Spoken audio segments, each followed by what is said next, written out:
കാഞ്ഞങ്ങാട് ചായക്കട തുറന്ന ഡിവൈഎഫ്ഐ. മോഷണല്ലേ? മുഖത്ത് നോക്കി പറ, മോഷണല്ലേ അല്ലേ? ഭക്ഷണം കഴിക്കാൻ എത്തുന്നവർക്ക് ഇവിടെ സ്ഥാപിച്ച പെട്ടിയിൽ ഇഷ്ടമുള്ള തുക നിക്ഷേപിച്ച് മടങ്ങാം.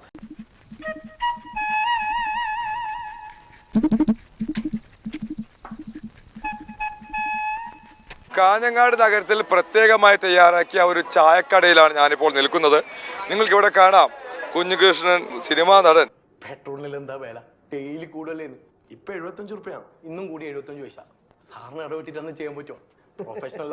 ഇവിടെ ചായ പാർന്ന് നൽകുകയാണ്. ഇതൊരു സിനിമ ചിത്രീകരണ രംഗമല്ല, യഥാർത്ഥത്തിൽ ഡിവൈഎഫ്ഐയുടെ കൂട്ടം കെട്ടിയ നായ്ക്ക് തീട്ടം പോലും കിട്ടൂല എന്ന് പണ്ട് എന്റെ ഉമ്മ പറഞ്ഞിട്ടുണ്ട്.